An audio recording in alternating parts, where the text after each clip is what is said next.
It was supposed to be just another stormy night in Savannah gutters, overflowing thunder, rolling like distant war drums, and rain slashing the windshield like angry fingers. For Caleb Rowan, a tired repairman with an aching back and too many unpaid bills, it was just about getting home.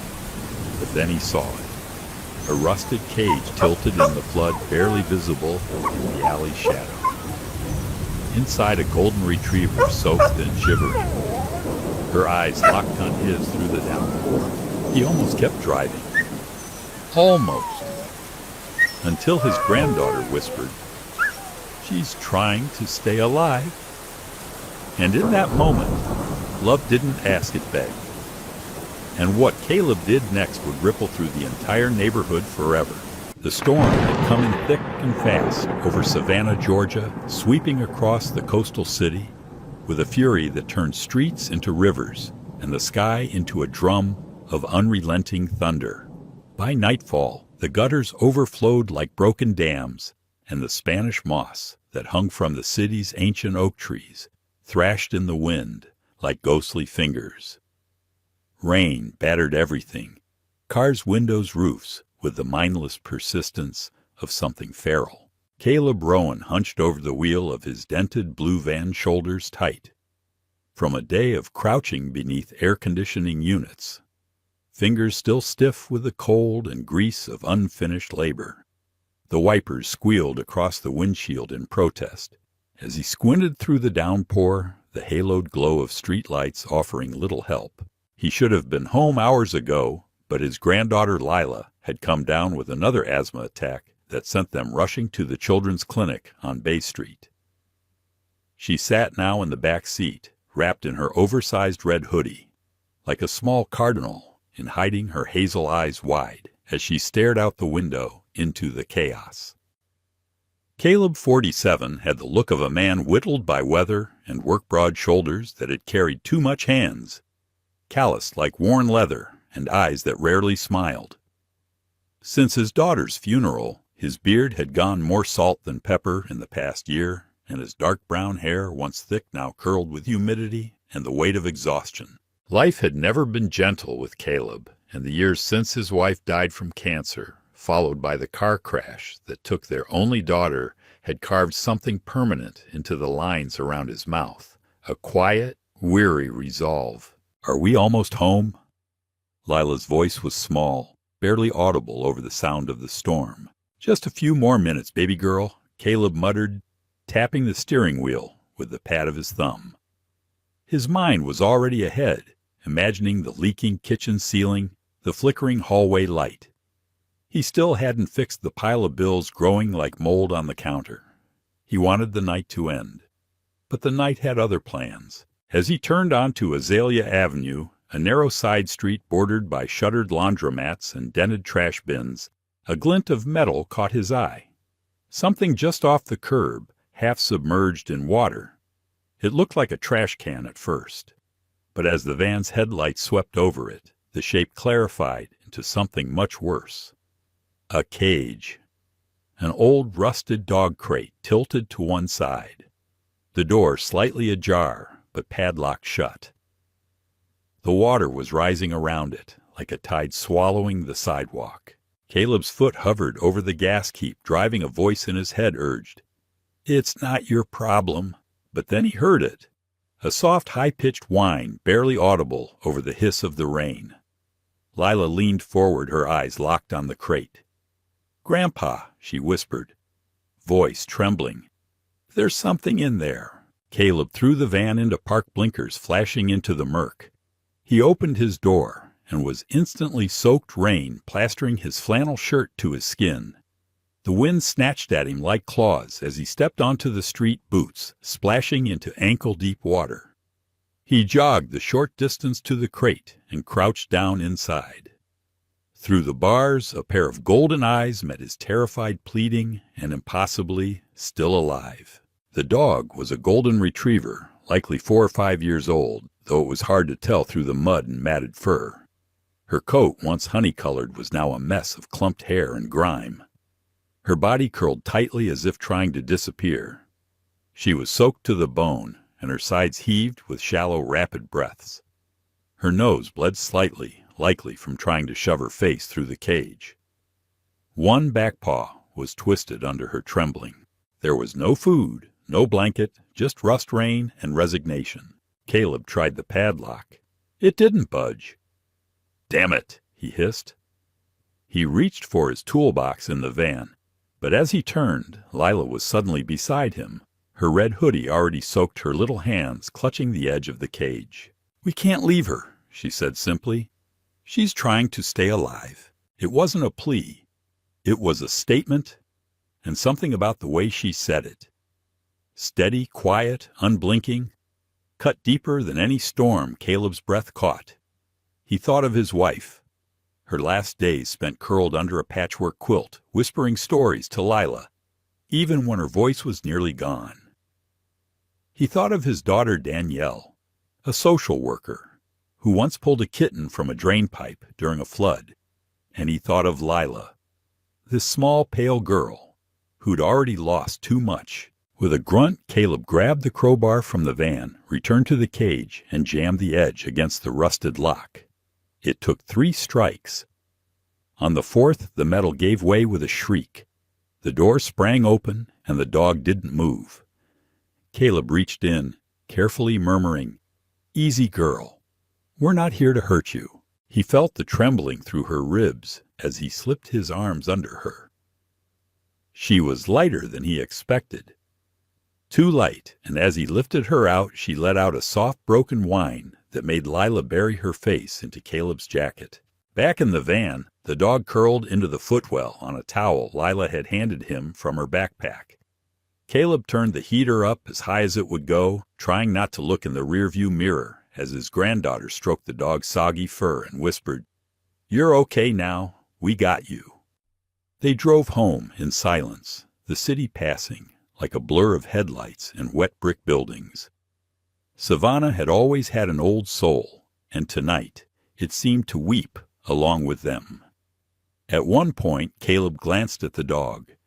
Her eyes were closed, but her ears twitched every time Lila spoke. Trust, fragile, tentative, was beginning to root itself in the van's warmth. They reached home, a cramped one-story house, in a weather-beaten neighborhood near the marsh. Caleb carried the dog inside, laying her gently on an old quilt by the heater. Lila knelt beside her, brushing leaves and burrs from her coat. Outside the storm still raged, but in the flickering kitchen light something had shifted. A door had been opened, not just to the dog, but to something long shut inside Caleb himself. He didn't know what tomorrow would bring: vet bills, neighbors' questions, maybe even trouble. But tonight is Maple. That's what Lila had decided to call her. Let out a sigh and finally closed her eyes. Caleb knew one thing with aching certainty. Some doors were never meant to stay closed. The rain had quieted by morning, but the sky remained hung with a low slate of clouds that felt like they might press the world flat. The city of Savannah still soaked and sagging. From the storm looked bruised in the weak light filtering through the kitchen window. Inside the small house tucked behind a weedy fence and a squeaking mailbox, the air smelled of damp wool and boiled oatmeal. Caleb stood at the stove, his knees cracking as he shifted his weight and stirred the pot with one hand while glancing over his shoulder. On the floor, wrapped in a thick towel and a fleece blanket Lila had fetched from the linen closet, lay the golden retriever they had rescued from the flood. Her fur, now somewhat drier, had taken on a warm, dull gleam, like the last light of autumn, clinging to maple leaves before the wind took them. She was still curled tight, shivering now and then, her breath ragged and her nose dry. She hadn't barked once, nor had she moved more than a few inches since Caleb carried her inside. Lila knelt beside her, brushing the dog's ear with slow, gentle fingers. The girl's hair, dark and tangled from sleep, fell around her face as she whispered, "You look like a maple leaf, soft and golden and kind of tired." The dog blinked once slowly as if in agreement. Lila smiled, turning toward her grandfather. "I think I want to name her Maple." Caleb didn't reply right away. He ladled the oatmeal into 2 chipped bowls, one for himself, one for Lila, then added a third dish of warm water and set it on the floor near the dog Maple. He repeated under his breath. He studied the animal, the way her eyes followed Lila, the way her ribs showed too clearly beneath the fur, the faint but constant tremble in her limbs. He didn't know much about dogs, but he knew enough to see she wasn't well. Fever, maybe. The storm had soaked her to the bone. She needed help, more help than he could give. He sat down with a groan, his back stiff. Years of crawling under houses, climbing onto rooftops, and lugging compressors had aged him faster than the calendar ever could. The bills had stacked up since the business started slowing 2 years ago, and now the idea of a vet visit, let alone medication or tests, was a weight pressing against his chest. As they ate in silence, the front door creaked open, and a voice called out, high and cheerful and lightly, "Southern y'all up in there." Before Caleb could rise, Lila had already darted to the door. "Miss Emery," she cried. Emery Klein stepped into the room like sunlight. Tall and lean in her late 30s, she had a way of filling space without overwhelming it. Her voice soft, her smile constant, her eyes always flicking toward the smallest needs in the room. She wore a navy blue raincoat still dotted with drying droplets, and her dark jeans were tucked into muddy boots. Her short chestnut hair was pulled back with a pencil, and she carried a paper bag in one hand and a canvas tote in the other. Emery had been Lila's second-grade teacher for 2 years now. After Danielle passed away, she began checking in on the family every few weeks. At first, it had been for schoolwork, ensuring Lila kept up. But over time, it became more personal. She brought extra book supplies, sometimes groceries. Caleb never quite understood why she kept coming back, but he suspected it had something to do with her own past. Her younger brother had died of a heroin overdose 5 years earlier, and she spoke rarely of it, but her gaze often lingered on father-daughter pairs, with a sadness so deep it became invisible. She knelt beside Lila, ruffled her hair, and turned her eyes toward the dog on the blanket. "Oh, Lord," she breathed. "Where'd you find her?" Caleb explained, the crate, the flood, the broken lock. As he spoke, Emery moved closer to the dog, her tone instinctively soft. "Hey, sweet girl," she murmured. "You've had one hell of a night, haven't you?" She ran a hand just above Maple's head, not touching, until the dog gave a slight lean forward permission. Granted, Emery felt the heat radiating from her skin. "She's burning up," she said, glancing toward Caleb. "She needs a vet." Caleb rubbed a hand over his face, leaving a smudge of oatmeal near his temple. "I know, I just don't know if he didn't finish the sentence." Emery didn't press. Instead, she reached into her tote and pulled out a phone. "Let me call Dr. Houston. He's not far. Mobile vet I volunteer at the shelter sometimes, and he owes me a favor or two." 20 minutes later, a gray Toyota pulled up in front of the house. Out stepped Dr. Howard Houston, a balding man in his early 50s with large glasses and a voice so calm it seemed to slow time. He wore a waterproof windbreaker with his name embroidered on the pocket and a weatherproof case slung over one shoulder. With practiced hands, he examined Maple, checking her temperature, heart rate reflexes. He drew blood from a vein in her foreleg, labeled a sample, then took out a small scanner and passed it over her neck. A soft beep. He frowned. "She's chipped." Lila perked up, like a robot. Dr. Houston smiled. "Not quite. It's a tiny ID under her skin, lets us see where she came from." He glanced at the display. His smile faded. "It's registered to a breeder facility in Screven County. That place got shut down 2 years ago. Animal cruelty charges. The woman who owned it fled the state before they could prosecute. They found a dozen cages, most empty." Caleb's hands tightened on his knees. "So she's from that." "Looks like it. Houston said packing up his things.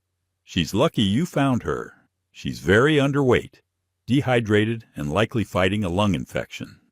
You got her just in time." He pulled a bottle of antibiotics from his bag and handed it to Emery. Twice a day, crushed into soft food. Keep her warm. Keep her still. If she worsens, call me again. As the vet drove away, Caleb stood silently at the window. Outside the street was still wet, but the light was shifting clouds, lifting just enough to show the promise of sun. Behind him, Lila tucked the blanket tighter around Maple's curled form. The dog exhaled through her nose, a sound not quite pain, not quite relief. She's safe now, Grandpa Lila said. Caleb didn't speak, but for the first time in a long while, he believed her. The sky over Savannah was a quiet gray soft like ash after the storm's flame. And though the streets were drying, the smell of wet leaves and iron lingered in the air. Caleb had risen early before the sun crested the skyline, the habitual ache in his joints pulling him from restless sleep. He shuffled quietly down the hallway, passing Lila's room, where her soft breathing steadied the world a little, and paused by the folded quilt on the couch. Maple's makeshift bed, the golden retriever, was awake, eyes alert, but body still. She'd made progress. The fever had broken overnight, and her breathing was stronger now. But something in the way she held herself, always curled, always watchful, spoke more of memory than pain. Caleb lowered himself onto the recliner. With a wince, sipped his lukewarm coffee and observed her. She didn't bark, didn't whine, but flinched every time the wind tugged the porch screen or a car door slammed down the street. Later that morning, when Lila opened the kitchen cabinet and let it thud closed, Maple scrambled to her feet in a panic, her paws sliding on the tile as she fled under the dining table. Her body-shook tail tucked so tightly it nearly vanished. Lila crouched beside her, confused and upset. "I didn't mean to scare her," she whispered. Caleb joined them and gently knelt, reaching slowly toward Maple. "It ain't you," he said. "It's something she remembers." Over the next few days, it became obvious any loud noise, sudden movement, or the appearance of an unfamiliar man triggered fear in Maple. Emery noticed it too when she visited again, this time with a small bag of kibble and a bone-shaped toy.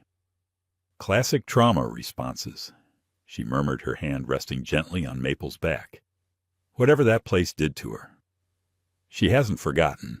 Caleb had seen animals mistreated in his time-chained dogs with ribs showing cats tossed from cars. But Maple's silence was different. It was as if her bark had been taken, not just lost. He started closing cabinets more softly, wore quieter boots, warned visitors to approach slow and speak softer. Lila, meanwhile, had begun writing about Maple. In her spiral notebook with pink elephants on the cover, she crafted a story called The Dog Who Waited. At school, she told her classmates about Maple, how she'd been rescued during the storm, how her fur was golden like sunflowers, how she slept with her nose tucked into her tail like a fox. Some kids listened politely, some shrugged. But one girl named Isla, who wore her braids too tight and always carried carrot sticks, asked if she could draw a picture.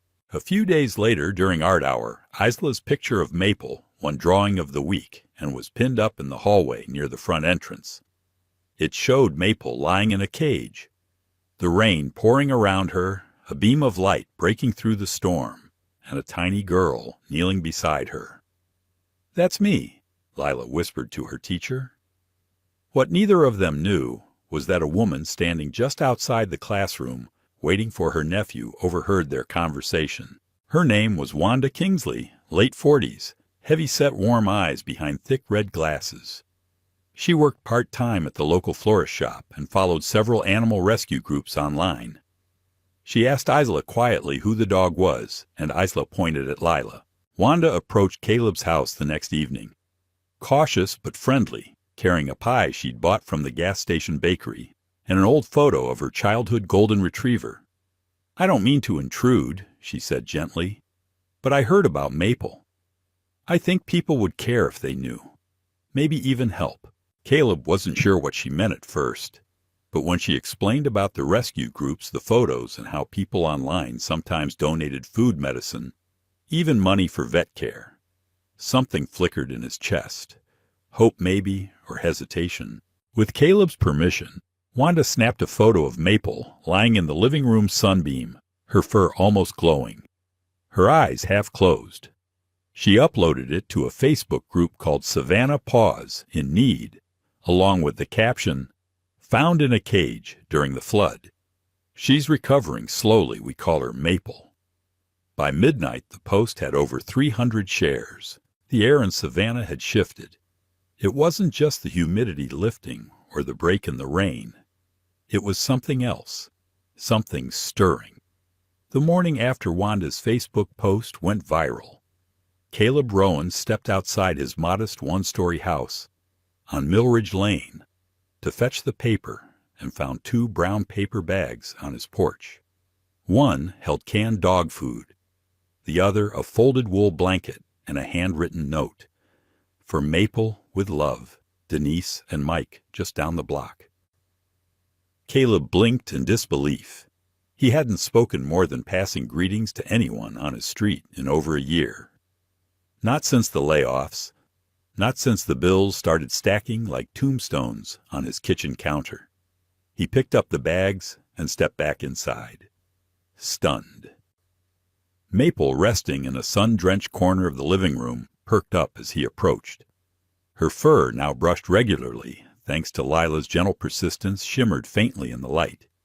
She was still thin, still haunted, but her eyes no longer held the deadened glaze of the first night. When Caleb laid the blanket beside her, she sniffed it, then slowly, cautiously curled into it. By mid-morning, the doorbell rang twice. The first visitor was a teenage boy named Elijah, tan-skinned, lanky, with acne and shy eyes hidden behind thick frames. He wore a Save the Paws hoodie and carried a cardboard box filled with dry dog treats, chew toys, and flea shampoo. "My sister showed me the post. I raised some donations through my school's animal rights club," he said, barely making eye contact. Caleb, caught off guard, simply stared, then nodded, then reached out to shake the boy's hand. An hour later, a woman named Rosalind Nguyen appeared. Petite, late 30s, her posture upright, like someone who'd worked in ballet or maybe yoga. She was a veterinary technician at a nearby clinic and offered to examine Maple at home if needed. "I've got some spare supplies from the clinic, bandages, supplements, even thermal wraps," she explained, her voice soft but purposeful. "She won't cost you a dime, Mr. Rowan. You already paid with kindness." Caleb stood silent for a moment. Then the words came hoarse and low. "I didn't think anyone still noticed people like us." Rosalind's smile was small and sad. "They do. They just need someone to remind them how," and the people kept coming. Over the next 2 days, strangers knocked with bags of dog food, hand-me-down dog beds, and envelopes with small bills. 5s and 10s folded quietly between index cards. The local pet supply store, Mossy Tails, sent a delivery van with a large orthopedic dog bed and 2 boxes of premium food labeled "For sensitive recovery, duck and pumpkin." Taped to the side was a note. "She deserves better. Let us know if she needs more." Drew, store manager. Lila, still off school due to storm repairs, kept track of every gift. In a notebook she labeled Maple's Helpers. She wrote down names, sketched hearts next to each donor, and added stars beside the ones who petted Maple gently or spoke in kind tones. "I think Maple's starting to like people again," she whispered to Caleb one evening as the dog rested her head in Lila's lap. That night, as they sat together in the living room, surrounded by boxes of supplies, Caleb's breath caught. He glanced around, the glow of the reading lamp, the laughter of his granddaughter flipping through drawings, the gentle thump of Maple's tail. Each time her name was said, something inside him broke open. Quietly, he lowered his face into his hands and wept. Lila moved to his side, confused grandpa. He wiped his face, the tears soaking into his calloused fingers. "I ain't cried in years, baby girl. Not like this. Not since—" He paused. Since before your grandma passed." Lila hugged him without speaking. "I thought I was invisible." He said, "People drive by this house every day. Ain't nobody stopped in years. Then this dog shows up, and suddenly, it's like the world remembered we're here." Maple shifted and crawled closer, nuzzling his knee. "I didn't just save her," he whispered. "She saved me." The next morning, Caleb received a call from a reporter named Sienna Hayes, mid-40s, with a husky voice and a direct manner. She had read Wanda's post and wanted to do a piece for the Savannah Gazette. "We run stories that remind folks what community really means," she said over the phone. "And yours, well, it's one we all need to hear." Caleb hesitated. "I ain't used to all this attention." Sienna chuckled. "You don't need to be. Just talk like you talk." She arrived later that day, wearing a green raincoat despite the sun, a notepad in one hand, and an old Nikon camera slung over her shoulder. Tall and graceful, with short salt and pepper hair and sharp gray eyes. Sienna had the presence of someone who'd seen a lot of broken things and still believed they could be fixed. She sat cross-legged on Caleb's porch, listened to the whole story. Storm Cage, Maple, the strangers now turned friends. She took pictures of Maple curled beside Lila Caleb, fixing a sagging shutter and the little handmade sign Lila had taped to their mailbox. "Thank you for helping Maple." Sienna's article ran in the Sunday edition with the headline, "One Dog, One Storm, One Man. A City Responds." It spread faster than Wanda's post, reaching neighboring towns and triggering more letters, more supplies. Even phone calls from shelters asking if Caleb would consider fostering again someday. He politely declined. One miracle at a time, he told them. That evening, after the article published, Caleb stood out in the yard watching the sunset melt into the oaks. The sky was streaked gold and coral, and the air smelled faintly of honeysuckle, and pine maple lay at his feet, head resting on his boot. The door creaked behind him as Lila stepped out, holding 2 mugs of hot cocoa. She handed one to Caleb and sat down beside him. "You think she knows," Lila asked, "that people love her now?" Caleb looked down at Maple, who opened her eyes and gave a slow, steady wag of her tail. "She knows," he said, and for the first time in years, Caleb Rowan didn't feel alone. It was late afternoon in Savannah, that strange hour when the sun dipped low enough to stretch the shadows, and the cicadas began their slow, grating hymn. Caleb Rowan had just finished patching the side fence, a job he'd been putting off for months, when a gray pickup truck rolled to a stop outside his house. It was older, the kind that growled instead of purred, with a cracked windshield and a dented bumper held in place by duct tape. Caleb wiped his hands on his jeans, eyes narrowing as the driver stepped out. The man was tall and thick-set, maybe mid-50s, with a stomach that pushed against his flannel shirt, and a face that had seen too much sun and too little kindness. His beard was patchy, his boots mud-crusted, and when he spoke, his voice was gravel-soaked in whiskey. "You Caleb Rowan?" the man asked, squinting against the sunlight. "I believe you got something that belongs to me." Caleb didn't answer immediately. He stepped down from the porch and glanced toward the living room window, where Maple sat on her bed, watching the street. The moment she saw the man, her entire posture changed, ears flat, body stiff. A low, deep growl rose from her throat, a sound Caleb hadn't heard from her since the night they found her. Her tail curled protectively toward her belly. The man nodded at the window. "That's her. That's Daisy. Got the papers right here." He pulled a folded envelope from his back pocket and shoved it toward Caleb. "AKC certified. She's mine. Been looking for her for weeks." Caleb didn't take the papers.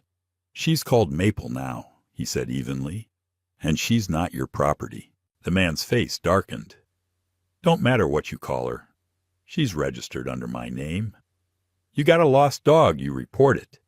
Not paraded around the damn internet like you rescued a saint.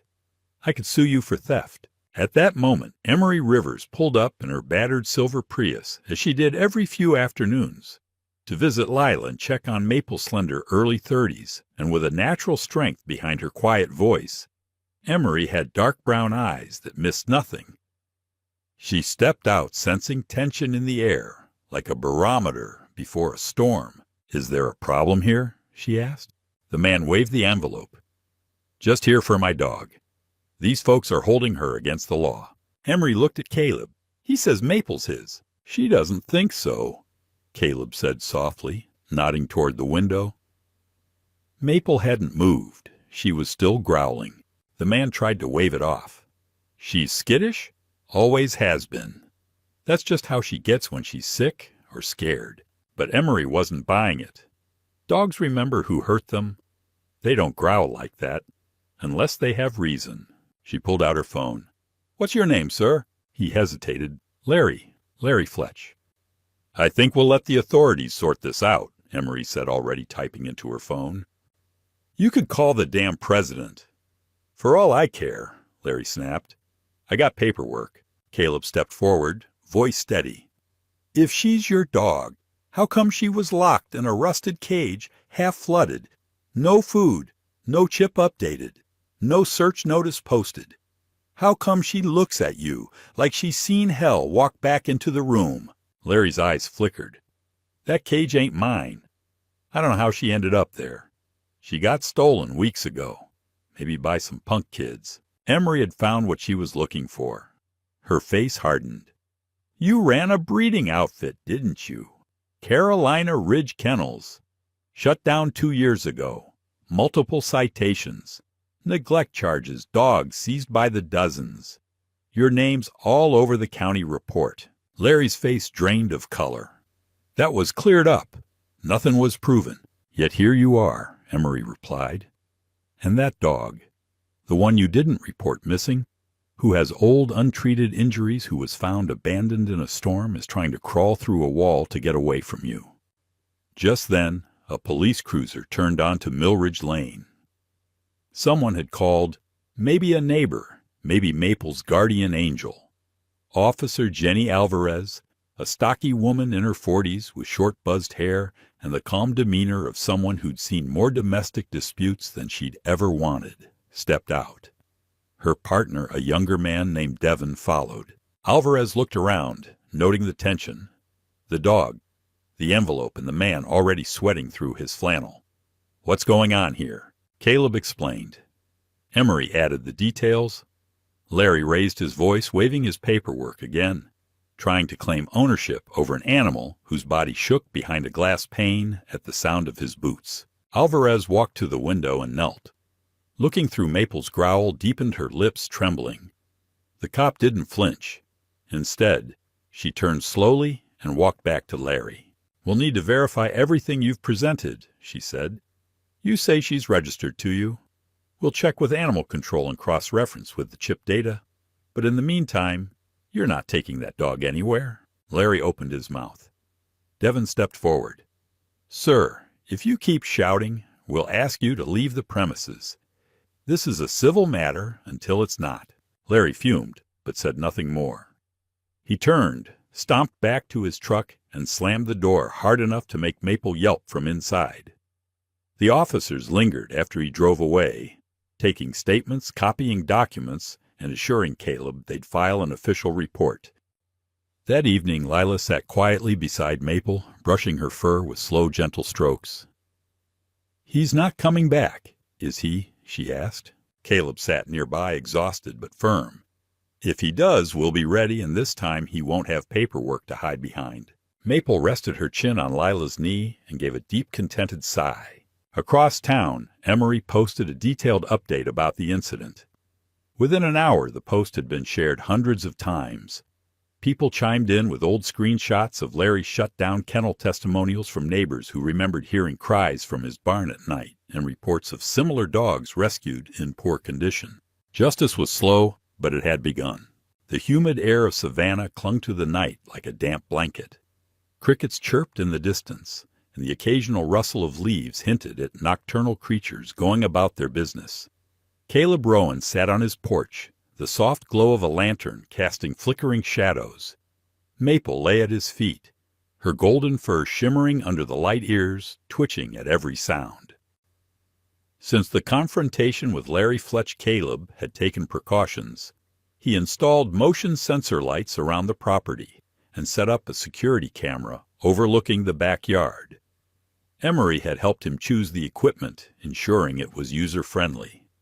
The community's support had been unwavering, with neighbors frequently checking in and offering assistance. Around midnight, a sudden movement triggered the backyard light. Maple sprang to her feet, a low growl emanating from her throat.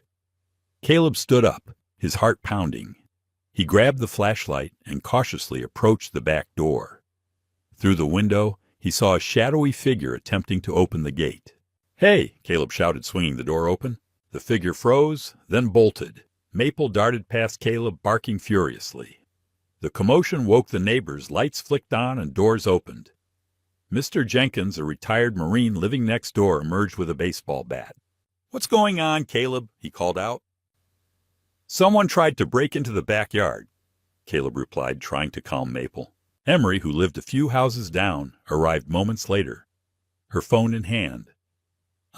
"I called the police," she said, her voice steady. Within minutes, officers Alvarez and Devon arrived. They reviewed the security footage, which clearly showed Larry Fletch attempting to breach the gate. The officers nodded grimly. "This violates the restraining order." Alvarez said, "We'll issue a warrant for his arrest." The community rallied around Caleb, and Maple neighbors offered to take shifts watching the property, and Emery organized a neighborhood watch group. The incident, though unsettling, solidified the bond among the residents. Maple, once a symbol of neglect, had become a beacon of unity. Her courage in the face of danger reminded everyone of the strength found in community and the importance of standing together against adversity. Morning light spilled through the kitchen window, illuminating the chipped wooden table where Caleb Rowan sat, his reading glasses perched low on his nose. In his weathered hands, a thin stack of papers trembled ever so slightly, official adoption documents. Across from him sat Lila, her legs swinging back and forth from the chair. Too tall for her feet to touch the floor, her hair still tangled from sleep. She was clutching Maple's leash as if afraid someone might take it from her. Maple herself lay contentedly beneath the table. Her golden fur brushed smooth her nose, resting on her paws. The scar beneath her right eye had started to fade, but the quiet wisdom in her amber eyes had only deepened. Caleb's signature scratched across the final line. His fingers hovered for a beat too long, the pen stalling at the end of his name, as if acknowledging the weight of the moment. Then he looked at Lila. "That's it, honey. She's officially ours." Lila's grin stretched wide, and she threw her arms around Maple, who raised her head and let out a soft huff of contentment. It was done. The state of Georgia had granted guardianship of a rescued dog to a man who just weeks ago wasn't sure he could afford dog food, let alone a veterinary bill. But things had changed. Word of Maple's story had traveled far beyond Savannah. A local branch of the Southeast Animal Justice Alliance had reached out. Their regional representative, Tamara Langley, a petite woman with sharp green eyes and tightly curled hair pulled into a bun, had driven from Charleston to deliver the papers in person. She had a calm, no-nonsense presence, but broke into easy laughter when Lila insisted she stay for pancakes. Tamara had seen too many endings that didn't turn out this way. Her eyes had misted when she watched Maple resting her head against Lila's knee. "I've never seen a case go viral and stay so human," Tamar had said softly to Caleb while Maple dozed near the stove. "It's clear she didn't just find safety. She found a family." Tamara handed Caleb a small envelope before leaving. Inside was a gift card for veterinary services, courtesy of a donor who had read Maple's story online. "Everything for her basic care for the next year," the note said in neat handwriting. Caleb folded the envelope and tucked it into the coffee tin labeled Rainy Day on top of the fridge. That evening, Caleb invited Emery for dinner. She arrived in her usual understated way. No makeup, her chestnut hair tied back in a loose braid, a woven tote slung over one shoulder. Emery Stone was 32, a fifth-grade teacher with a quiet resilience. She was lean, slightly hunched from years of stooping over children's desks, and her voice carried the kind of gentle authority that made even the most unruly student stop mid-chaos. Her life hadn't been easy. She had once confided in Caleb that she grew up in the foster system and knew what it meant to long for permanence. Maybe that's why she had bonded so easily with Lila. Dinner was simple: grilled chicken, mashed potatoes, and honey-glazed carrots. Lila insisted on folding the napkins like they do on TV, and Maple was given a special treat: a bone-shaped biscuit from the bag donated by the pet supply shop. The four of them, man, girl, dog, and guest, sat together under the soft hum of the ceiling fan, eating and talking about nothing and everything. "You've done something extraordinary," Caleb Emery said as they washed dishes together.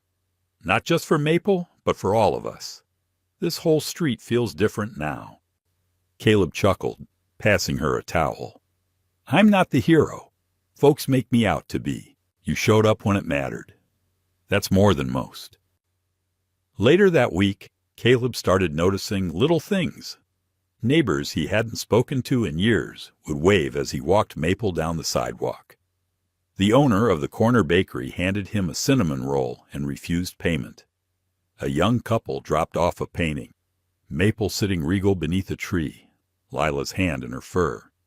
The frame was crooked, but the love behind it was perfectly centered. Even Mr. Halverson, the grumpy retiree who never waved to anyone, left a box of chew toys at Caleb's doorstep, with a note that read simply, "For the hero and his dog." But Caleb didn't feel like a hero. He still walked with a limp from an old roofing accident. The bills hadn't magically disappeared. Some nights were still heavy with memories of his wife, of all the years when the house had been too quiet. But now there were new sounds: Lila's giggles, Maple's gentle bark, the scrape of claws on the hardwood floor. There was warmth. One night he stood by the window and watched Lila and Maple curled up together on the living room rug, the television flickering blue light across their faces. The dog had her head nestled into Lila's chest, and the girl's hand rose and fell with every breath Maple took. Caleb whispered more to himself than anyone else. "You're the miracle girl." Maple stirred her ears, twitching as if she'd heard him. Maybe she had. Maybe in the way only animals understood. She knew how much she'd changed their world. The sun rose warm and golden over Savannah, casting soft light across Rosewood Park. A gentle spring breeze rustled the newly budding trees, and the scent of fresh grass and blooming azaleas filled the air. The storm season had passed, and with it so had many of the shadows that had lingered in Caleb Rowan's heart. Today was something different, a day carved from joy rather than survival. Today was Maple's day. A long banner fluttered across the entrance to the park, hand-painted in bright colors by the local school children. "Thank you, Maple." Beneath it, folding tables lined with dog treats, sandwiches, and lemonade welcomed neighbors and strangers alike. The community had come together fueled by a story that had touched their hearts. The story of a golden retriever rescued from a storm, and the man and girl who opened their door to her. Maple trotted slowly along the gravel path, her gait still stiff from old injuries, but her tail never stopped wagging. Her coat, once matted and dull, now shimmered pale gold in the sun. She wore a red bandana around her neck, and her leash was held gently by Lila, who walked proudly at her side. Lila's hair was braided with yellow ribbons, her small hand stroking Maple's shoulder every few steps, as if to reassure the dog, and perhaps herself, that all of this was real. Caleb followed a few paces behind his usual slouched frame, standing straighter. Today, he wore his best denim jacket patched at the elbow and a clean cap. His weathered face bore signs of disbelief and quiet pride as he watched his granddaughter lead their dog through a crowd of cheering people. "Is that the man?" a voice whispered nearby. "The one who saved her." A woman with 2 toddlers in tow turned to smile at Caleb. "God bless you, sir. What you did for that dog?" It gave all of us something to believe in. Caleb nodded politely, unsure how to respond.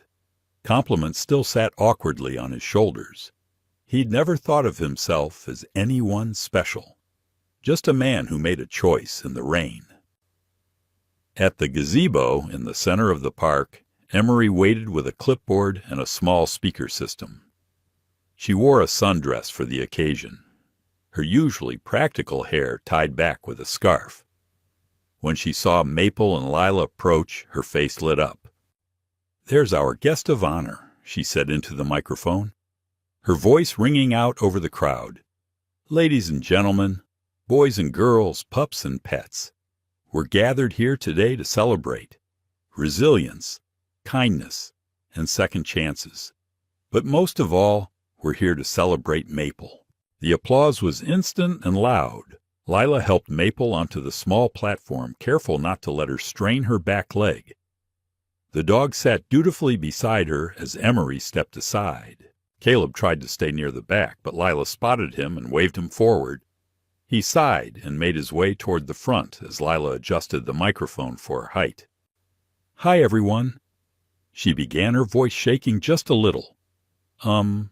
Most of you know me, but if you don't, I'm Lila Rowan, and this is Maple. We found her in a cage during the storm. She was cold and hurt and scared, but she's not just a dog we rescued. She rescued us too." The crowd quieted, hanging on her words. "My mom passed away 2 years ago," Lila continued.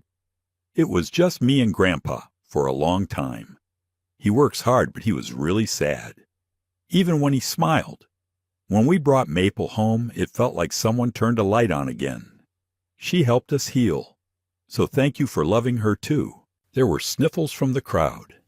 Even Emery dabbed at her eyes. "And Grandpa," Lila said, looking toward Caleb, "you said Maple was a miracle, but I think maybe you were the miracle first." Caleb swallowed hard, every part of him aching in that good breaking way that only comes from love. He didn't know what to say, but the moment didn't need words. He stepped forward, placed a hand on Maple's back, and gave his granddaughter's shoulder a squeeze. Emery returned to the mic. "Today we want to honor Maple by officially naming April 17th as Maple's Day in our community. Let it remind us that acts of kindness, even in the darkest storm, ripple outward." After the speeches, the day unfolded with laughter and music. Children lined up to pet. Maple volunteers passed out flyers about adopting rescued animals.